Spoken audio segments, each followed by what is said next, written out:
Olá, meus amigos, minhas amigas, meus irmãos, minhas irmãs. É com imensa satisfação que estamos nos reunindo aqui mais uma vez nesta sala virtual para mais um momento de estudo, mais um momento de reflexões acerca do Evangelho do Cristo, à luz da doutrina espírita. E por isso, mais uma vez, agradecemos e precisamos constantemente agradecermos a Deus, em especial e acima de tudo, pela dádiva da vida. Agradecermos a este Pai que constantemente nos oferta oportunidades para a nossa melhoria, iniciando ali pelo nosso arrependimento em relação às nossas falhas e trabalhando constantemente a nossa iluminação espiritual através destas infinitas portas que Deus deixa abertas constantemente para todos os seus filhos que Ele ama igualmente, sem nenhuma distinção. Agradecemos a Jesus de Nazaré, nosso Mestre e Senhor, guia e modelo para toda a humanidade, por estes belíssimos ensinamentos que ele nos deixou de forma exemplificada, conforme nós encontramos em seus evangelhos de amor ou em suas biografias. Agradecemos aos espíritos amigos pelo amparo, pela proteção, pela assistência que sempre tem nos dado ao longo da nossa trajetória. Estes abnegados companheiros que constantemente estão do nosso lado com a disposição firme, a pedido de Jesus, para nos auxiliarem e nos auxiliam constantemente. Em muitas situações, simbolicamente falando, nos carregam no colo. E agradecemos por último a todos vocês, irmãos e irmãs de jornada que constantemente estão aqui conosco nesta página virtual, para juntos estudarmos o Evangelho do Cristo. Sejam todos bem-vindos, a nossa irmã Fernanda, a nossa irmã Carlúcia, o nosso irmão César Mendes Chaves, que hoje está nos visitando, a nossa irmã Vilma Guimarães e todos os demais irmãos e irmãs. Muito obrigado. Muito obrigado pela presença, muito obrigado pela participação, muito obrigado pelos comentários, muito obrigado pelos compartilhamentos, porque sem sombra de dúvida que todos vocês, todos nós, conjuntamente, estamos realizando este belíssimo e magnífico trabalho de semeadura do Evangelho, semeando a boa semente. Que hoje aqui nos encontramos e é motivo de satisfação, de felicidade nos encontrarmos aqui mais uma vez para estudarmos mais um capítulo do livro Boa Nova.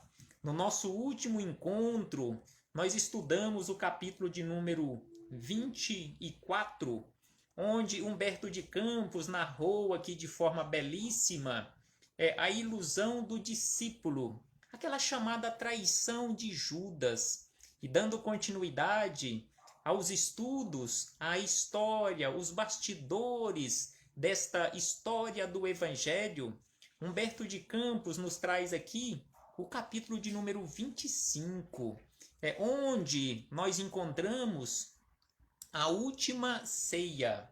É exatamente o título do capítulo, a última ceia, onde nós encontramos a última ceia e também aquela cerimônia chamada lava-pés. Mas antes de começarmos aqui estes belíssimos esclarecimentos de Humberto de Campos, faremos mais uma vez leitura para a nossa harmonização e na forma também de uma prece, enquanto outros irmãos e irmãs vão chegando e se conectando aqui conosco. Minutos de Sabedoria, Carlos Torres Pastorino, a mensagem de número 136, onde Carlos Torres Pastorino nos fala sobre a necessidade de fazermos brilhar a nossa luz Então ele diz da seguinte maneira: derrame raios de sol, de alegria em torno de si, em torno das suas atitudes. Desta maneira, formará um círculo de pessoas que sentirão prazer em estar do seu lado. Sem sombra de dúvida que será muito melhor as pessoas sentirem prazer ao estarem ao nosso lado, ou elas recusarem ou se recusarem em estar conosco. Então é por isso que Pastorino nos fala sobre esta necessidade de nos esforçarmos constantemente, conforme Jesus nos orienta há 2000 anos, brilhe a vossa luz, que possamos derramar este verdadeiro raio de sol, de alegria em torno de nós, para que as pessoas que estiverem próximas de nós, ao nosso lado, à nossa volta, se sintam bem em estarem conosco. Quando algum amigo seu estiver triste, sabe que encontrará alegria em você. Derrame sua luz sobre todos os que o rodeiam, porque a alegria é obra divina. Seja você um raio de luz a iluminar a vida das criaturas que se acercam de você. Então que possamos nós, cada um de nós, sermos este raio de luz a iluminar o nosso caminho e também fazendo luz na vida de outras criaturas, irmãos e irmãs de jornada. Então aqui fechamos este parêntese com Carlos Torres Pastorino para iniciarmos com Humberto de Campos e Chico Xavier este belíssimo capítulo do livro Boa Nova, capítulo 25, A Última Ceia, onde Humberto de Campos começa a narrativa nos falando da seguinte maneira. E é importante nós aqui citarmos como referência dos evangelhos que a última ceia, ela, digamos assim, este relato da última ceia tem a notação dos 4 evangelistas, ou seja, de João, no capítulo 13, versículos 21 a 30, nós encontramos em Mateus, no capítulo 26, versículos 20 a 29, nós encontramos também em Marcos, no capítulo 14, versículos 17 a 25, e nós encontramos em Lucas, o evangelista Lucas, o médico Lucas, médico de homens, médico de almas, onde ele anotou no capítulo 22, versículos 14 a 23. Então, os 4 evangelistas fizeram anotações, grafaram em seus evangelhos, em suas biografias acerca de Jesus, a última ceia ou a Santa Ceia. Então, Humberto de Campos, na sua narrativa, relativamente a estes bastidores da última ceia, ele começa nos dizendo o seguinte, que reunidos os discípulos em companhia de Jesus, no primeiro dia das festas da Páscoa, ou seja, para o cristianismo a Páscoa significa ressurreição, a ressurreição de Jesus, ou também o chamado renascimento. Então aqui nesses dias de festa da Páscoa, as festas da Páscoa, como de outras vezes, o mestre partiu o pão com a costumeira ternura. Então aqui Humberto de Campos deixa claro que Jesus já havia feito esta reunião, a chamada ceia de Páscoa com os discípulos, em outros anos anteriores, mas só que aquele ano era diferente, porque Jesus sabia que aquela seria a última ceia. Realmente seria a última ceia, fisicamente falando, com os seus discípulos amados. E aí diz Humberto de Campos que o olhar de Jesus, contudo, embora sem trair a serenidade de todos os momentos, apresentava misterioso fulgor, como se sua alma, naquele instante, vibrasse ainda mais com os altos planos do invisível. Então aqui Humberto de Campos nos fala que as vibrações de Jesus naquele momento estavam muito diferentes. As vibrações de Jesus estavam em planos superiores e invisíveis àqueles que se encontravam com ele naquele momento. Os companheiros de Jesus, ou seja, os 12 discípulos, comentavam com simplicidade e alegria os sentimentos do povo, enquanto o mestre meditava silencioso. Então os discípulos estavam ali comentando em relação à vida do povo, os comentários que eles estavam ouvindo ou que tinham ouvido em relação àquele momento que eles estavam vivendo, comentavam com simplicidade estes sentimentos do povo daquela época. Jesus estava ali meditando profundamente acerca daquele momento. Em dado instante, tendo-se feito longa pausa entre os amigos faladores, o Messias acentuou com firmeza impressionante. Então Jesus começou a falar com uma firmeza que deixou todos os discípulos impressionados com a serenidade e ao mesmo tempo com a firmeza com que Jesus começou a falar. Amados. Então Jesus começou a falar desta maneira: amados, é chegada a hora em que se cumprirá a profecia da Escritura. Humilhado e ferido, terei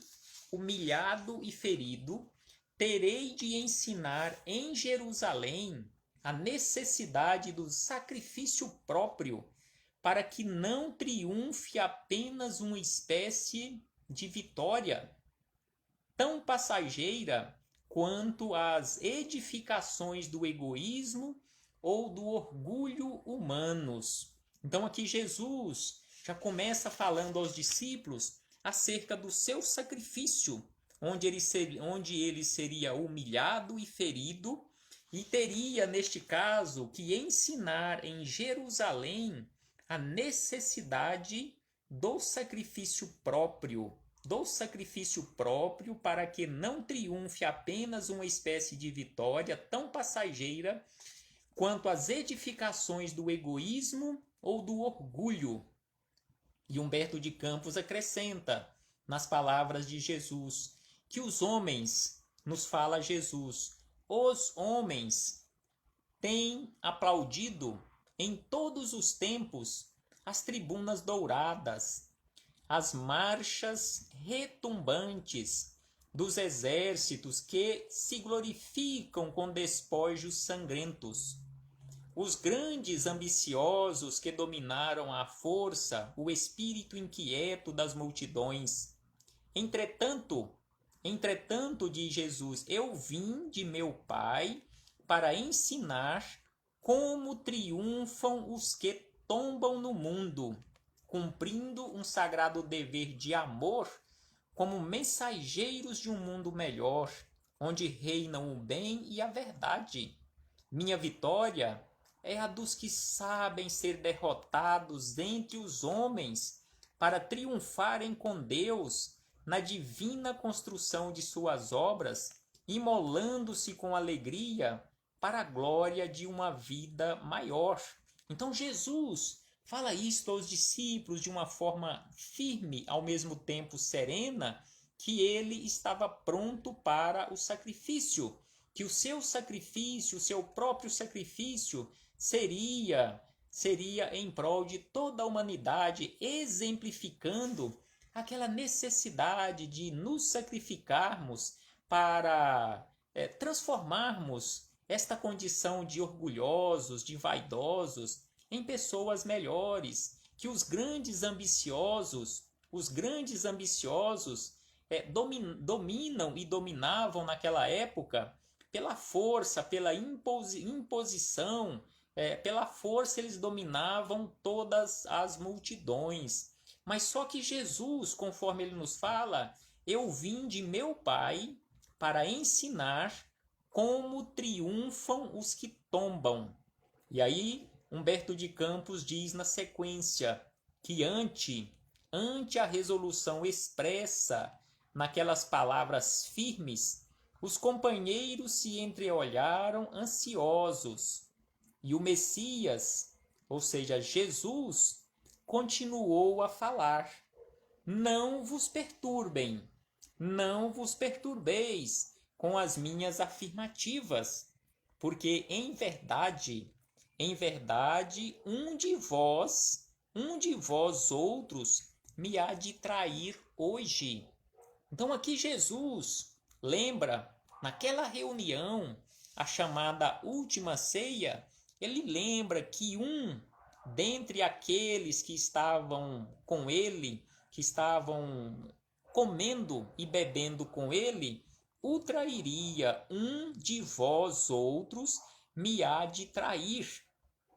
As mãos que eu acariciei, acrescenta Jesus, voltam-se agora contra mim mesmo. Todavia, minha alma está pronta para a execução dos desígnios de meu Pai. Então aqui Jesus fala aos discípulos que um deles o trairia, mas que ele estava pronto.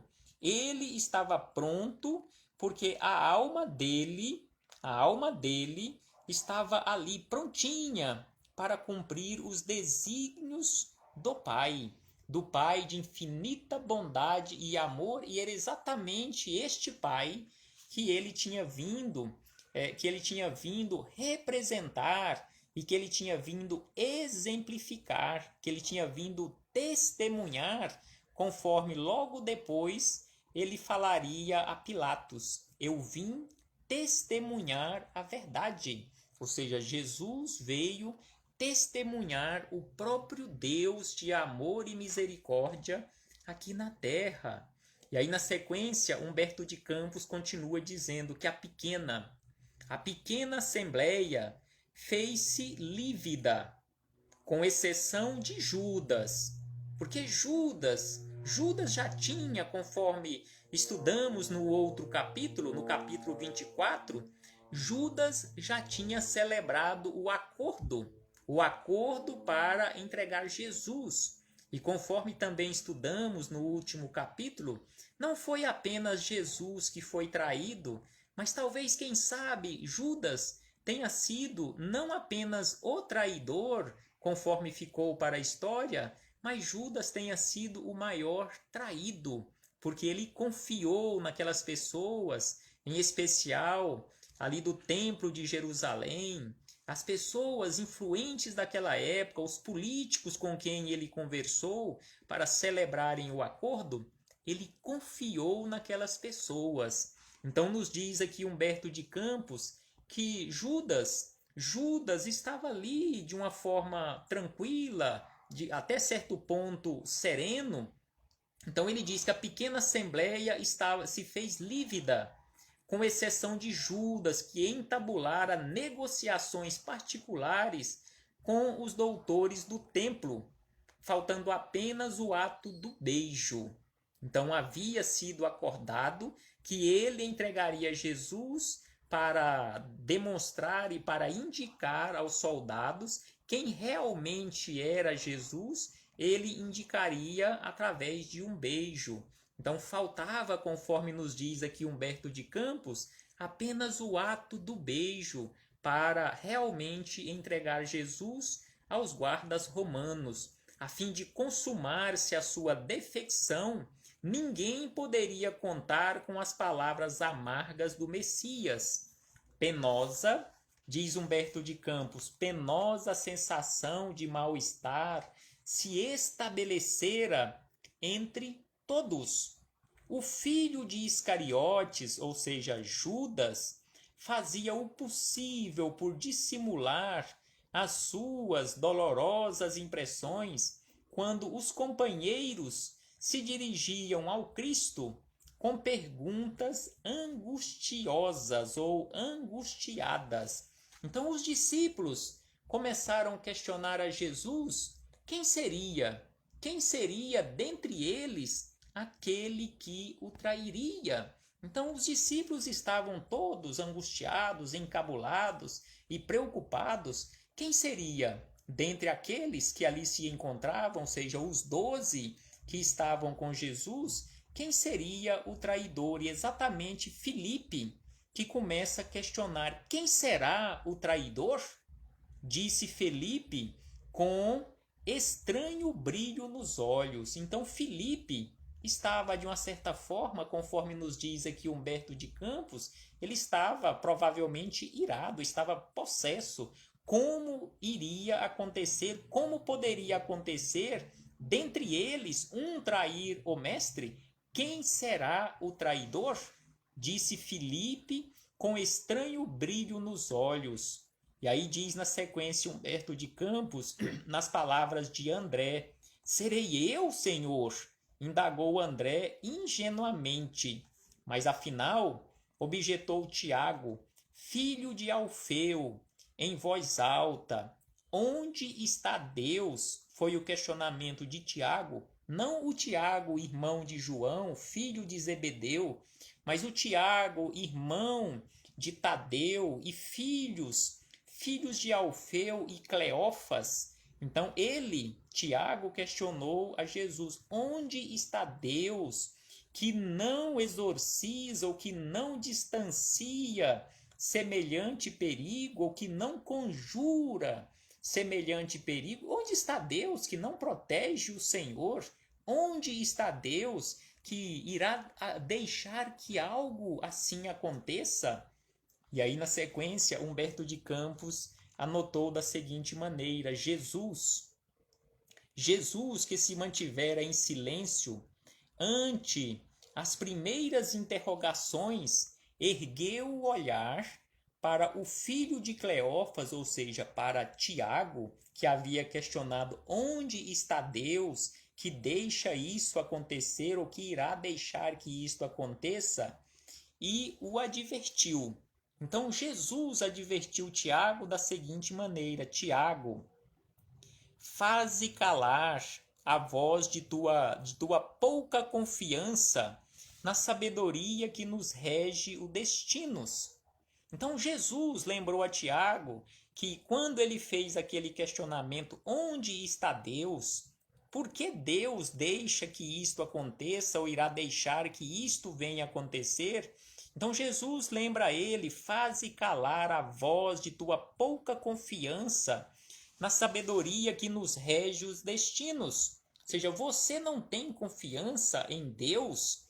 E acrescenta Jesus que uma das maiores virtudes do discípulo do Evangelho é a de estar sempre pronto ao chamado da providência divina.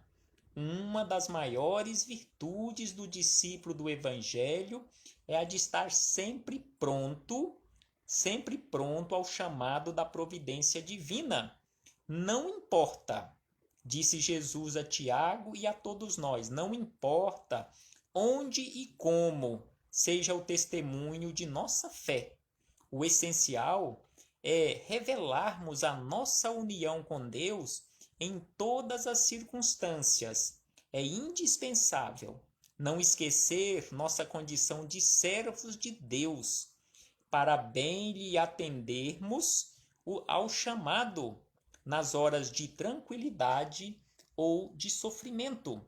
Então Jesus, de forma tranquila, de forma serena, esclareceu a Tiago e a todos nós que o discípulo do Evangelho tem que estar pronto ao chamado da providência, não importa onde e como seja o testemunho da nossa fé. O essencial é revelarmos uma confiança inabalável em Deus, a nossa união com Deus, que é indispensável em todas as circunstâncias, em todos os momentos, não nos esquecermos da nossa condição de servos de Deus, de filhos de Deus, e Deus não desampara nenhuma das suas criaturas, conforme Jesus nos disse, que o Pai havia lhe confiado este rebanho enorme de ovelhas e que nenhuma dessas ovelhas se perderia. Então aqui Jesus lembra a Tiago que seja nas horas de tranquilidade ou de sofrimento, nós temos que ter esta confiança, esta fé verdadeira, esta fé não vacilante, mas esta fé firme em Deus. E aí Humberto de Campos diz na sequência que a esse tempo, havendo-se calado novamente o Messias, João interveio. João interveio perguntando: Senhor. Então aí João, depois que cessou todo aquele barulho, todas aquelas conversas, depois que Jesus terminou as suas explicações a Tiago, a todos eles e a todos nós, João resolveu perguntar: Senhor, compreendo a vossa exortação e rogo ao Pai a necessária fortaleza de ânimo. Mas por quê? Por que motivo? Questionou João. Por que motivo será justamente um dos vossos discípulos o traidor de vossa causa? Então aqui João estava preocupado e questionou a Jesus, quis saber de Jesus por que teria que ser um dos discípulos ser o traidor de Jesus e da causa do evangelho.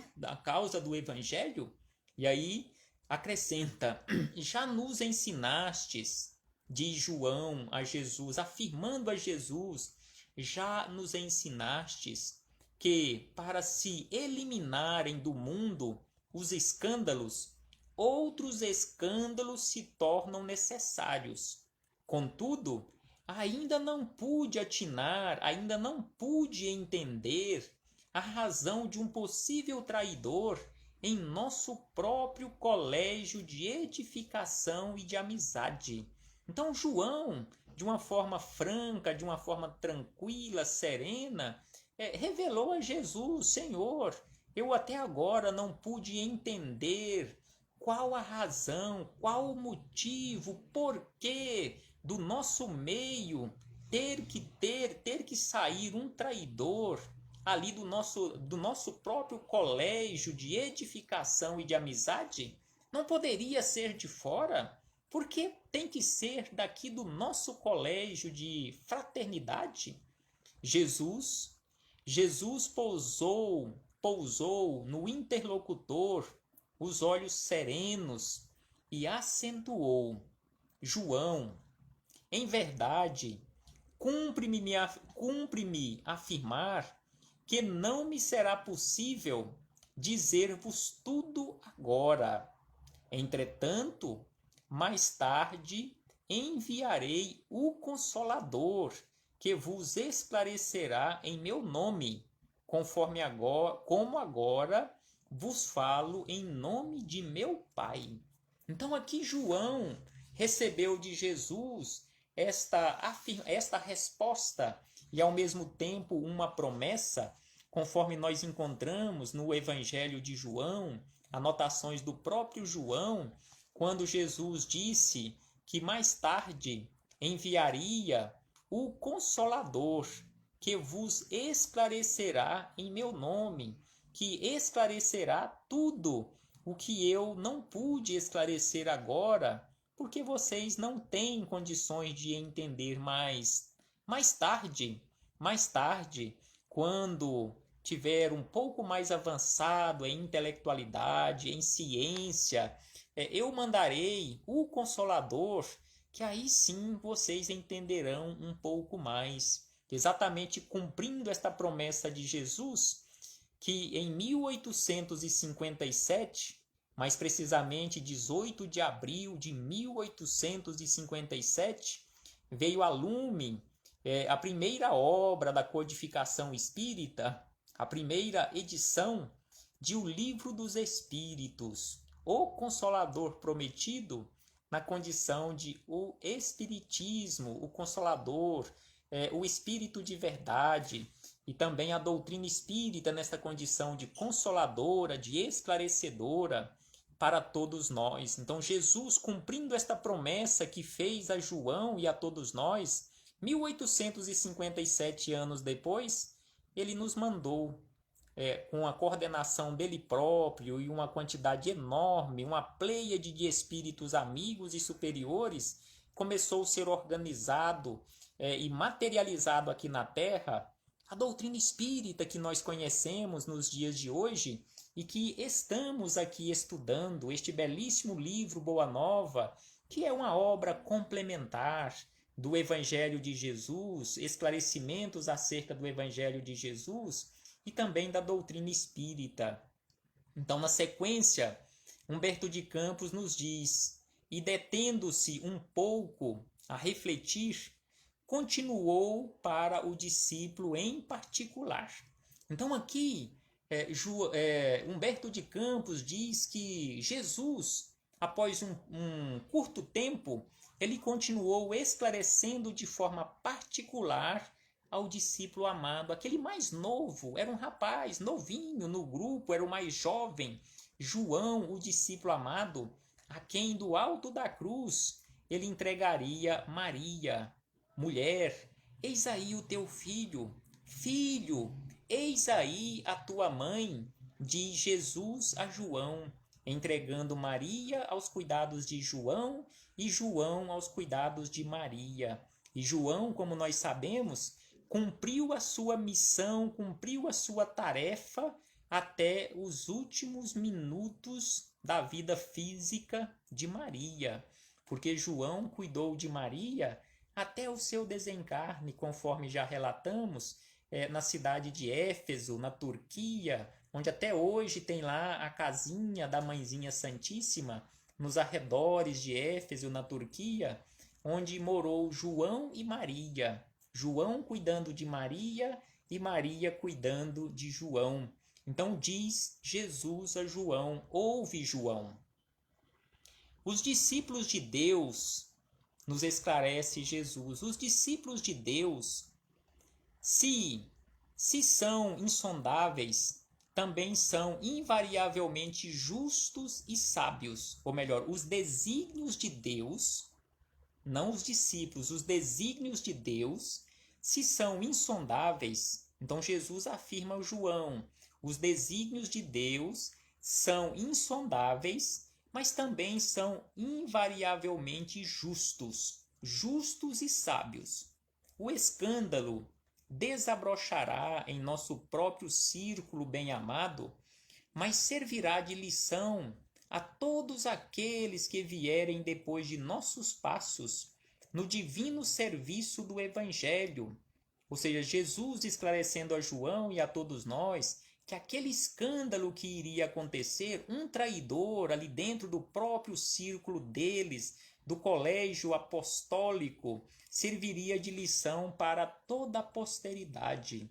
Eles, diz Jesus, os que virão depois, compreenderão que para atingirem a porta estreita da renúncia redentora, hão de encontrar, muitas vezes, o abandono, a ingratidão e o desentendimento dos seres mais queridos.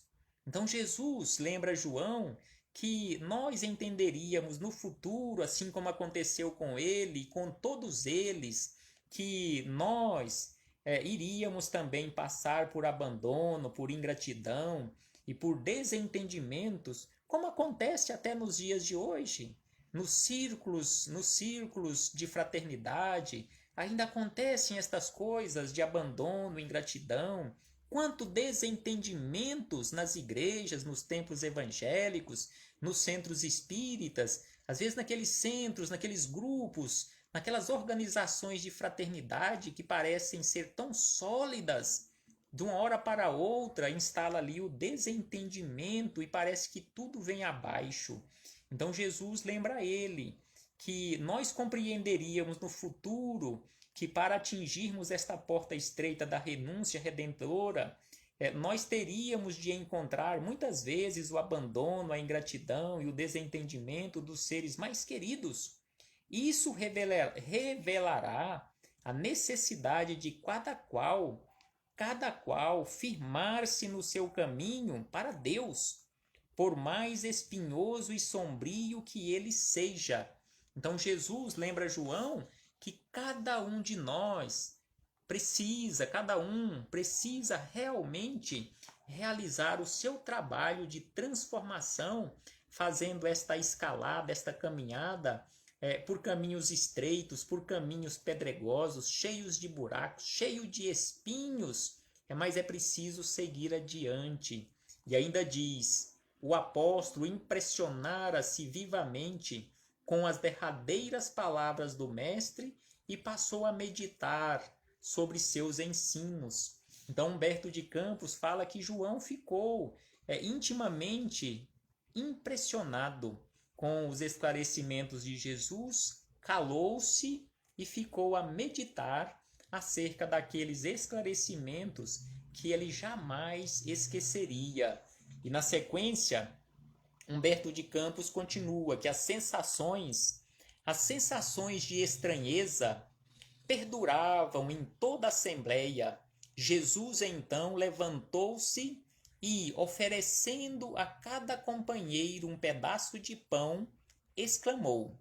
Conforme nós conhecemos até os dias de hoje, na Igreja Católica Apostólica Romana, usa-se este termo conforme a notação de Mateus, no capítulo 26, versículos 26 a 28, quando Jesus disse aos discípulos: tomai e comei, este é o meu corpo. Em seguida, servindo a todos de uma pequena bilha, ou seja, um vaso de cerâmica, uma moringa, uma bilha de vinho, acrescentou: bebei, porque este é o meu sangue, dentro do Novo Testamento, ou seja, a nova aliança, a confirmar as verdades de Deus. Os discípulos lhe acolheram a suave recomendação, naturalmente surpreendidos.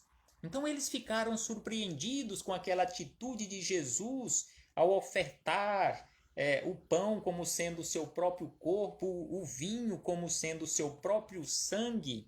Então os discípulos ficaram,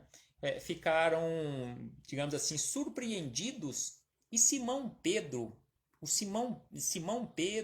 aquele que agia com a mais naturalidade possível, Simão Pedro, sem dissimular a sua incompreensão do símbolo, interrogou Jesus. Então Simão não entendeu nada do que Jesus tinha falado. Nós ainda não entendemos até os dias de hoje como Simão, praticamente analfabeto, um pescador, iria entender a profundidade dos ensinamentos de Jesus quando ele ofereceu o pão como sendo o seu próprio corpo, o vinho como sendo o seu próprio sangue. Então ele não entendeu e questionou Jesus: Senhor, que vem a ser isto? Então ele questionou Jesus: Senhor, o que vem a ser isto? E aí Jesus esclarece: amados, está muito próximo o nosso último instante de trabalho em conjunto e quero reiterar-vos as minhas recomendações de amor feitas desde o primeiro dia do apostolado. Então aqui Jesus revela a eles que estava prestes a encerrar aquele ciclo de trabalho que havia começado há 3 anos, e que ele precisava, naquele momento, solidificar, reiterar as recomendações de amor feitas a eles desde os primeiros dias de apostolado. E aí ele esclarece que este pão significa o do banquete do Evangelho, o da vitória do Evangelho aqui na terra. Este vinho é o sinal do espírito renovador dos meus ensinamentos.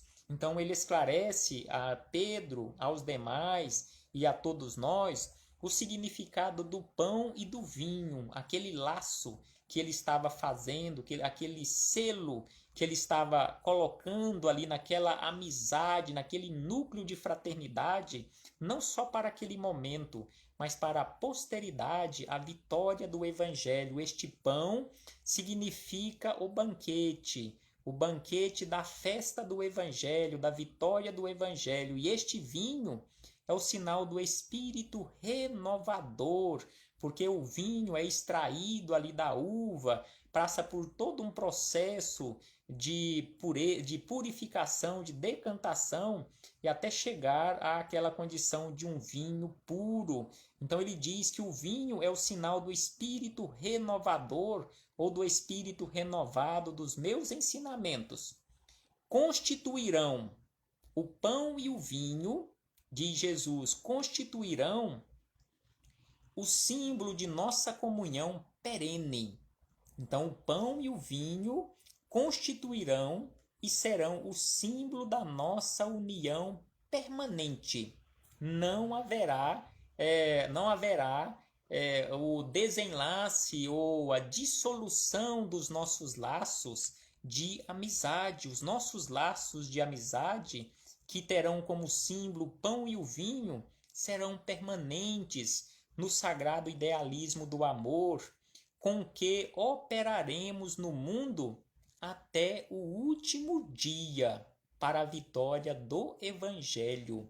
E ainda diz Humberto de Campos, nas palavras de Jesus, que todos os que partilharem conosco através do tempo deste pão eterno e desse vinho sagrado da alma, terão o espírito fecundado pela luz gloriosa do reino de Deus, que representa o objetivo santo dos nossos destinos. Então, todos os que partilharem conosco desta felicidade do Evangelho, todos através do tempo, que partilharem deste pão e deste vinho, deste pão eterno e deste vinho sagrado da alma, terão o espírito fecundado pela luz gloriosa de Deus. Então, assim, fala Jesus aos discípulos, esclarecendo a Pedro e a todos nós. Ele fala desta forma, ponderando a intensidade do esforço a ser empregado e aludindo às multidões espirituais. Aqui Humberto de Campos nos esclarece que Jesus, ponderando a intensidade do esforço a ser empregado e aludindo às multidões espirituais que se conservam sob a sua amorosa direção, fora dos círculos da carne, ou seja, no mundo espiritual, essa multidão de entidades desencarnadas, ou seja, fora do corpo carnal, mas sob a direção de Jesus, nas esferas mais próximas da Terra, o Cristo ainda acrescentou. Então, Humberto de Campos nos fala que Jesus ainda acrescentou mais esclarecimentos a todos nós, direcionando a Pedro.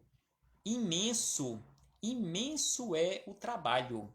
Sem sombra de dúvida que ainda é imenso o trabalho da redenção, mesmo porque tenho outras ovelhas que não são deste aprisco. Então aqui Humberto de Campos nos esclareceu anteriormente esta fala de Jesus, o imenso rebanho de Jesus aqui no aprisco terreno e fora dele, ou seja, no mundo espiritual. Que tamanho é o rebanho de Jesus? Conforme os espíritos amigos nos informam, mais de 30 bilhões, segundo o próprio Bezerra de Menezes, entre encarnados e desencarnados, são mais de 30 bilhões de almas no orbe terrestre, ligados aqui ao orbe terrestre. Então é por isso que Jesus nos fala que imenso é o trabalho da redenção, mesmo porque tenho outras ovelhas que não são deste aprisco. Mas o reino nos espera com sua eternidade luminosa. O reino nos espera com sua eternidade luminosa. Acrescenta Humberto de Campos que, altamente tocados pelas suas exortações solenes, porém maravilhados ainda mais com as promessas daquele reinado venturoso e sem fim, que ainda não podiam compreender claramente, a maioria dos discípulos começou a discutir as aspirações e conquistas do futuro, Então os discípulos começaram a discutir entre eles, em relação ao futuro, as vitórias materiais do futuro para todos eles. Inclusive, conforme veremos na sequência, quem seria o maior entre eles, coisa que eles já haviam discutido com Jesus, e Jesus havia respondido a eles que o maior dentre todos é aquele servidor de todos. Então diz Humberto de Campos que enquanto Jesus se entretinha com João em observações afetuosas, os filhos de Alfeu, ou seja, Tadeu e Tiago, examinavam com Tiago, o irmão de João, as possíveis realizações dos tempos vindouros, antecipando opiniões sobre qual dos companheiros poderia ser o maior de todos, quando chegasse o reino com as suas inauditas grandiosidades. Então Jesus tinha acabado de tecer aquela quantidade de esclarecimentos, e conforme já estudamos, que o reino de Deus, e Jesus deixou isto muito claro, o meu reino não é deste mundo, que o reino de Deus é aquela edificação nos nossos corações. Os discípulos estavam ali na última ceia, ainda discutindo quem deles seria o maior no reino de Deus quando ele estivesse implantado aqui na terra. Filipe afirmava a Simão Pedro que depois do triunfo todos deviam entrar em Nazaré, de onde eles foram praticamente expulsos, conforme já estudamos em capítulo anterior, quando Jesus foi visitar a cidade querida de Nazaré. Então, eles falam aqui, Filipe fala que eles deveriam, depois da vitória final, eles deveriam voltar e entrar em Nazaré para revelar aos doutores e aos ricos da cidade a sua superioridade espiritual. Então, Filipe, demonstrando aqui vaidade, egoísmo, arrogância, prepotência, depois de todos os esclarecimentos de Jesus, assim como nós nos dias de hoje, e aí diz Humberto de Campos que Levi, o mais esclarecido, o mais culto de todos eles, o cobrador de impostos, dirigia-se a Tomé e lhe fazia sentir que, verificada a vitória, se lhes constituía uma obrigação a marcha para o templo ilustre de Jerusalém, onde exibiriam seus poderes supremos. Tadeu esclarecia que o seu intento era dominar os mais fortes e impenitentes do mundo para que aceitassem de qualquer modo a lição de Jesus. Então Tadeu, ele queria dominar os mais fortes e os fazer converter e aceitar os ensinamentos de Jesus, nem que fosse à força. E aí Humberto de Campos, caminhando para encerrar estas belíssimas explicações acerca desta história do Evangelho, cada capítulo uma história nova, cada capítulo um esclarecimento novo, nos diz Humberto de Campos que o mestre interrompera sua palestra íntima com João e os observava. Então Jesus interrompeu ali o seu colóquio particular e íntimo com o discípulo amado João e ficou só observando aquela conversa, aquela conversação entre os discípulos, em especial em relação ao orgulho, à vaidade, à arrogância, aquela necessidade de superioridade de um em relação ao outro. Então Jesus ficou observando e as discussões iam acirradas. As palavras maior de todos soavam insistentemente aos seus ouvidos. Parecia que os componentes do Sagrado Colégio estavam na véspera da divisão de uma conquista material e, como os triunfadores do mundo, cada qual desejava a maior parte da presa, com exceção de Judas, que se fechava num silêncio sombrio. Quase todos discutiam com veemência, sentindo-lhes a incompreensão. O mestre pareceu contemplá-los com entristecida piedade. Então Jesus ficou ali contemplando com entristecida piedade, provavelmente pensando, não entenderam nada ou quase nada das minhas exemplificações até o momento. Mas só que Jesus confiava no futuro, confiava naqueles discípulos amados.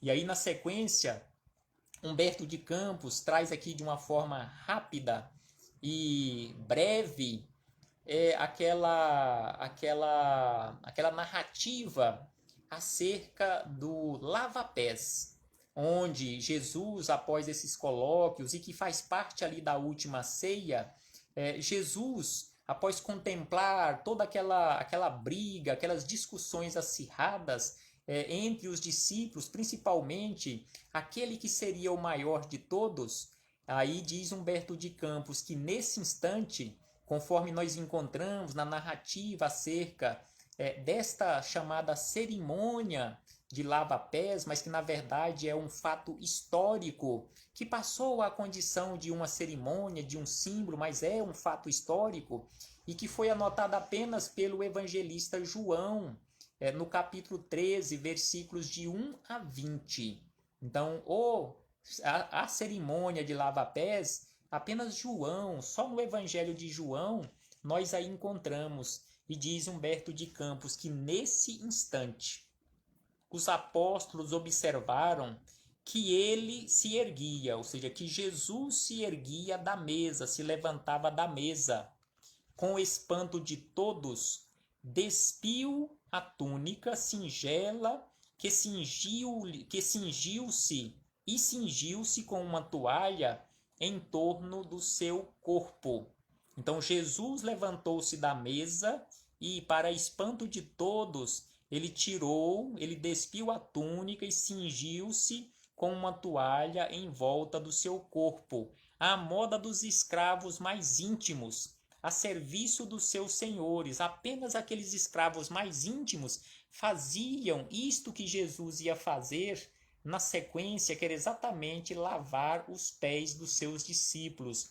E como se fossem dispensáveis as palavras, naquela hora decisiva de exemplificação, não precisava falar nada, porque Jesus queria exemplificar na prática quem era verdadeiramente o maior. Então aqui diz Humberto de Campos que Jesus tomou de um vaso com água perfumada, não foi uma água comum, mas uma água perfumada, e ajoelhando-se começou a lavar os pés dos discípulos, ante o protesto geral, em face daquele ato de suprema humildade. Jesus repetiu o seu imorredouro ensinamento. Então, mesmo sob o protesto dos discípulos, Jesus lavou os pés de todos, e com certeza não eram pés limpinhos, porque andavam de alpargatas abertas ou, quiçá, descalços. Então Jesus, conforme diz aqui Humberto de Campos, ante o protesto geral, em face daquele ato de suprema humildade, de suprema grandeza, Jesus repetiu o seu imorredouro ensinamento. Aí anotou Humberto de Campos: vós me chamais mestre e senhor, conforme nós encontramos nas anotações de João Evangelista, nesse capítulo de número 13, nos versículos de 1 a 20. Vós me chamais de mestre e senhor e dizeis bem, porque eu o sou, mestre e senhor, eu o sou. Se eu, senhor e mestre, vos lavo os pés, deveis igualmente lavar os pés uns dos outros no caminho da vida, porque o reino do bem e da verdade, o amor será, porque no reino do bem e da verdade, o amor será sempre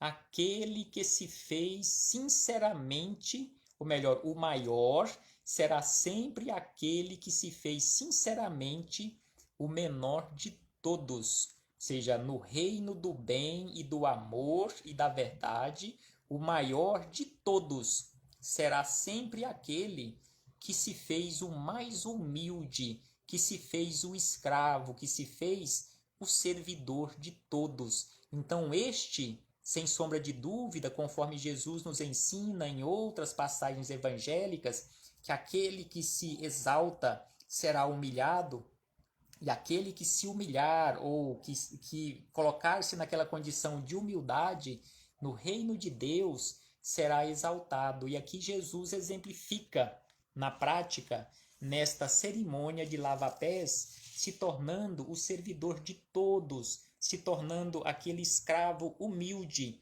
lavando os pés de seus alunos. Ele, na condição de mestre e senhor, lava os pés de todos os seus discípulos, exemplificando e pedindo a eles que fizessem e que fizéssemos a mesma coisa entre nós e que aprendêssemos a nos amar como verdadeiros irmãos. Muito obrigado. Muito obrigado a todos vocês, meus irmãos e irmãs de jornada, por mais esta oportunidade que vocês me concederam, porque estando aqui falando a todos vocês, a todos nós, eu tenho a oportunidade, tive mais esta belíssima oportunidade de ouvir mais uma vez estes belíssimos ensinamentos, porque aquele que fala é o primeiro que ouve. E tenho certeza que todas as vezes que eu falo do Evangelho do Cristo, acerca do Evangelho do Cristo, eu ouço todas as vezes, sem dúvida que vocês não me ouvem todas as vezes que eu falo. O único que me ouve todas as vezes que eu falo sou eu mesmo. Então, sem sombra de dúvida, eu sou o mais necessitado de todos.